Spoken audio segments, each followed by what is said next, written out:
How is it going for another week of the Jeff Tate Sports Podcast? Episode 78 here, coming to you live on Tuesday, August 11th. And I hope you guys are all doing great. Apologies for not having a podcast last Thursday. It was the PGA Championship. I did a lot of golfing this past weekend, and it was hard to get a podcast developed. So I do want to let you guys know I am looking at sticking with the Tuesday, Thursday podcast schedule. That's kind of how I think it's going to go into this fall due to the fact that I'm starting school soon, even though it's not going to look like normal school. But I want to keep Tuesday and Thursday schedule, and we'll go from there. I do want to let you guys know ahead of time, if you hear any loud saws and stuff like that in the background, someone's installing air conditioning at our house, and I can't really control that. And so if you hear it, that's why. It's not your speaker or anything. That's the reason. So please rate, review, subscribe to the podcast. I really hope that you guys are enjoying the podcast. Numbers are starting to go back up a little bit. I'm going to be consistent. Every Tuesday and Thursday, you'll get a podcast. You'll for sure get 2 podcasts a week. Some days it might be like a Tuesday and Friday, just if I'm doing something Thursday and can't get to recording a podcast. But I'm excited. I don't know. I was a little worried about the podcast, I would say, beginning of summer when sports didn't look good. Obviously, we don't know what this upcoming fall is going to look like with college football, the NFL, and various other sports. But the podcast is going to be here to stay, and I hope you guys enjoy. I want to grow it. I want to get more guests. So if you're listening to this and you have an interest of coming on the podcast and talking really any specific sport, let me know. I'm trying to get one interview a month.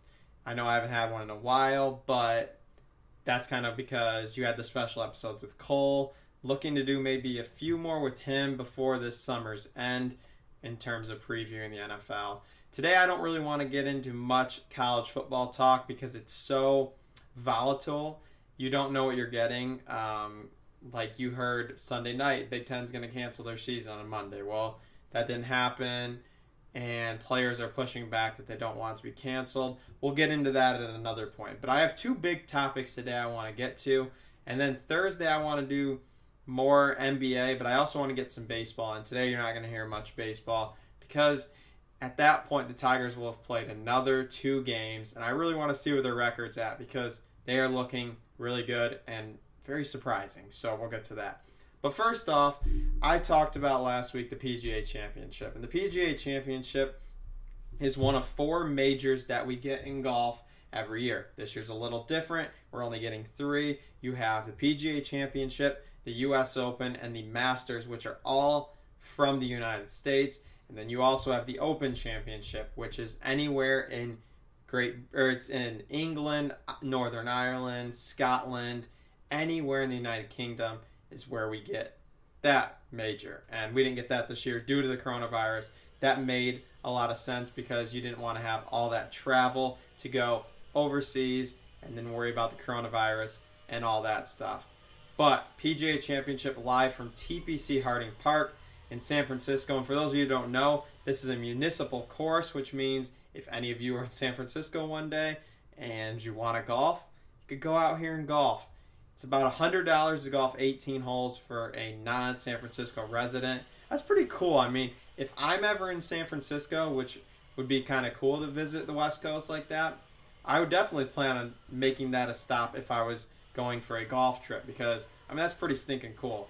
And we had a heck of a tournament. I'm very impressed with the young guys in golf. We'll get to the winner in a second, Collin Morikawa, age 23. We also have Matthew Wolff, young guy who made a push on Sunday. And if he made 2 putts that were, I would say, within 6-7 feet, he probably won this major or we had a playoff. The game of golf just looks good. Daniel Berger, Xander Schauffele, a lot of young guys that are there ready to take the baton left by Tiger. Rory's been struggling. Kind of this new movement of young talent. And obviously the big person everyone wanted to know how he did would be the guy who's the greatest golfer of all time, and that is Tiger Woods. And it wasn't the best weekend for Tiger. Sadly, didn't really have his best stuff. I don't really know what we're going to get much from Tiger because it's tough. Like, he's not playing every tournament, which is probably good for his body, but it's hard for him to get into momentum. This tournament was tough on him because there was what's called a marine layer in San Francisco. It was like the highest temperature it got was mid-60s, pretty much 50s, dry, cold weather, and that's not good for a guy at age 44 that struggles with back issues. He was 29th in driving accuracy, which is pretty good for Tiger. What that means is how many times you hit the fairway amongst everybody else. So 29 out of over 120 golfers, pretty good. And then greens and regulation, 44th. That's okay. Tiger is usually known to be a very, very good iron player. For him to be 44th probably shows that it's not quite there for him. And hopefully he can get it tuned up for the FedEx Cup playoffs we're getting soon and the U.S. Open and Masters that come in September, and then the Masters in November. Greens and regulation, for those of you who don't know, if you're playing a par 4, it means you're on the green in 2, a par 5, you're on the green in 3, and a par 3, you're on the green in 1, and then you get a greens and regulation. But Sunday was awesome. I mean, for those of you that don't watch golf, if you want to start somewhere, start by watching majors.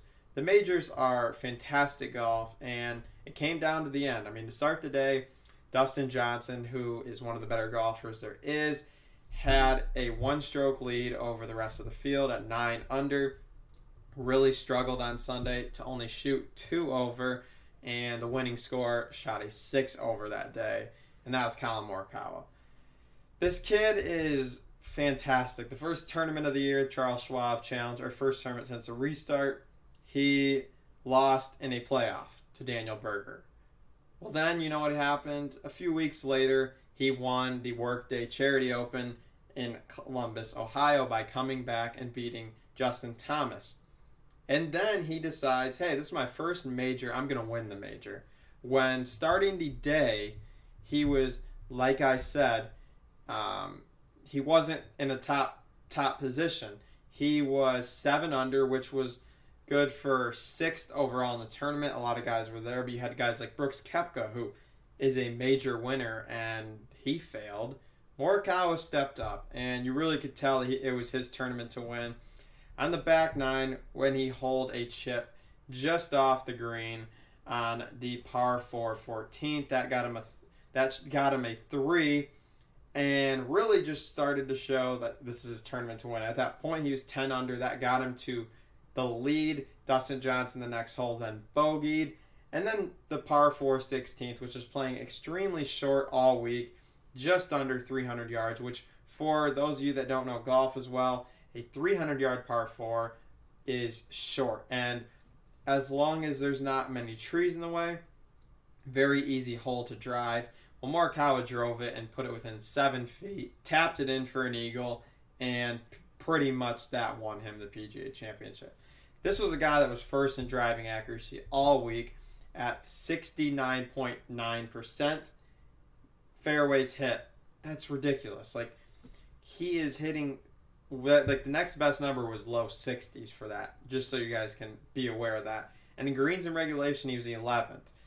Collin Morikawa is here to stay in golf, and I know it's crazy because you look at it and you're like, man, like, these young guys are here, and they are. Morikawa graduated college like 3 years ago out of Cal, and now he's winning the first major of the year in dramatic fashion. The kid's flawless. Like, if you're buying stock in a young golfer that's under 25, he is number 1 by far. It's like him, Matthew Wolff. I like Daniel Berger a little bit at that as well. Victor Hovland. Just a ton of good guys that you really are going to have to watch out for. It was awesome golf, and it's starting what they call the grind of this season, because we had this 4-month layoff in the golf world. They have to jam a lot of tournaments in. A lot of guys are having to play every week to get their FedEx Cup points, and that's no different right now. I mean, after this PGA Championship, we have the Wyndham Championship this upcoming weekend, the Northern Trust, and the BMW Championship. The Northern Trust BMW Championship and the Tour Championship are all part of the playoffs. Kind of explain that in a few weeks because it's kind of confusing for those of you that don't know it. Then in the middle of September, we have the U.S. Open in New York, and then in November, we have the Masters. So for golf fans, the grind has begun. Golf's a pretty safe sport that we believe will be able to continue even with the growing coronavirus concerns, and I can't be more excited. I tuned in Thursday to Sunday, probably watched over 20 hours of golf, and enjoyed every second. So I hope you guys can get into golf because these majors and even the regular tournaments are must-watch television. So for today's On This Day in Sports History, I wanted to keep it in the golf realm. And in 2014, 6 years ago, the PGA Championship was played. And today would have been the final round, and Rory McIlroy beat Phil Mickelson. And that got Rory his fourth major. That's his last major, in all honesty. He won with a score of 16 under. Phil was right behind at 15 under. This tournament was from Louisville, Kentucky. And it kind of shows that the guy I just talked about in the breakdown of the PGA Championship, Rory McIlroy, is really struggling. Only shot 1 under this past week and really needs to get his game going for the upcoming playoff stretch and the 2 majors that we have in September and November. When I return, I want to get to the talk of the NBA, and I hope you guys know who that is. If you guys remember it was 2 weeks ago, I did the tiers for the NBA restart and where the 22 teams ranked. And if you guys can remember, one of the teams I put in tier 4 was the Phoenix Suns. Well, you guys might not be leaving my credibility anymore because the Phoenix Suns are 6-0 in the NBA restart. And our must-watch TV, Devin Booker is playing at a truly elite level like the guy I already knew he was. In their 8 games they have to play, they have 2 more left today at the 76ers at 4:30, and actually, quite honestly, is a pretty easy win for them, I would say. Joel Embiid's out. You have no Ben Simmons.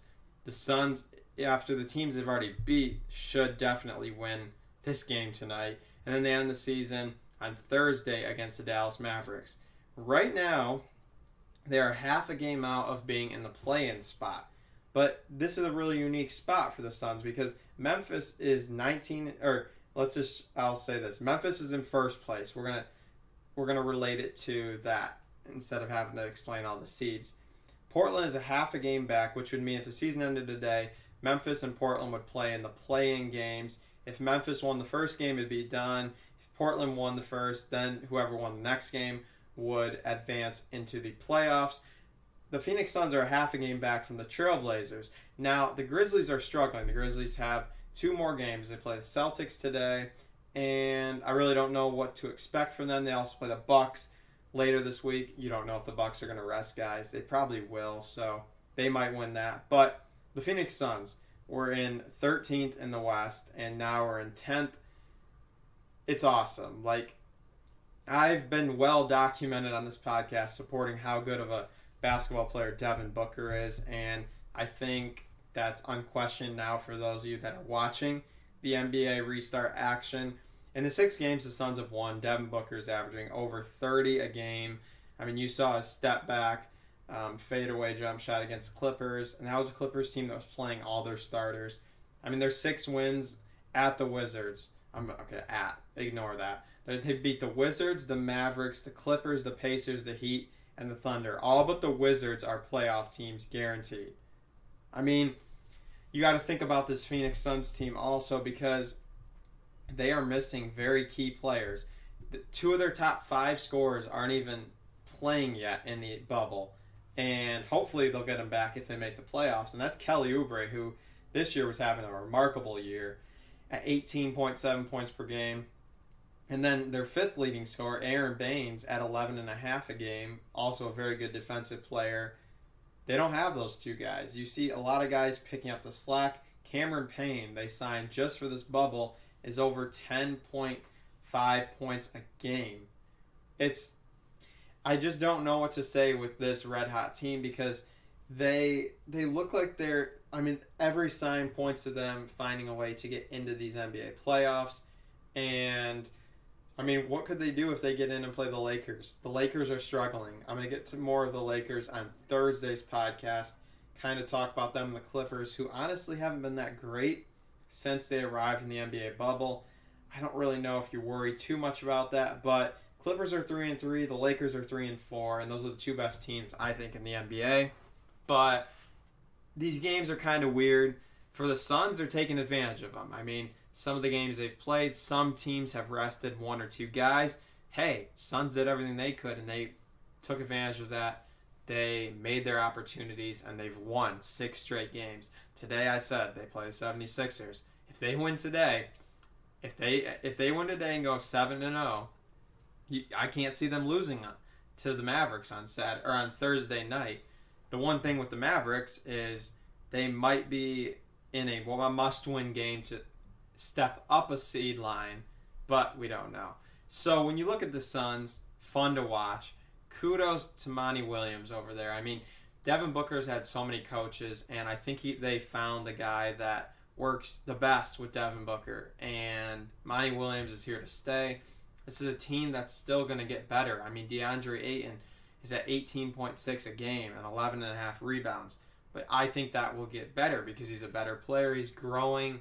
He is learning the system. It's hard to learn the NBA on the fly, and he is. I just wonder what this team does. Obviously, Thursday, when we have the podcast, I'll talk a lot about them, especially if they win tonight, like I think they will. Portland's got a big game tonight as well, playing against the Dallas Mavericks, who are actually not resting anybody. So we'll see how that goes. All in all, kudos to the NBA. I want to end the podcast today by giving a lot of props to how well the NBA has operated. When you look at the NBA as a whole, they did what they wanted to do, deliver a safe environment where we can play basketball, and that's what's happening. You are seeing it. You're hearing the players talk about how safe they feel. Yes, there's some concerns because the players are like, it's tough being away from our family, but they realize that the only way they could play basketball this year was by doing this. And like I said, kudos to them. You've seen the MLB's flaws in terms of them not having they're just having a weird season, honestly. I think it's still going to continue, and I think you're going to finish the season, but really weird that they've had these outbreaks, and then they're playing, the Cardinals haven't played for over 15 days, and that's going to continue. So we'll get to that more on Thursday. On Thursday's episode, I plan to talk a lot about the NBA and MLB, especially with the Detroit Tigers, because if they win their next 2 games, they're going to be 11-5, and I might be able to start reacting to a team that might make the playoffs, which would honestly be truly crazy. So please rate, review, subscribe to the podcast, and I will see you guys back here on Thursday for episode 79.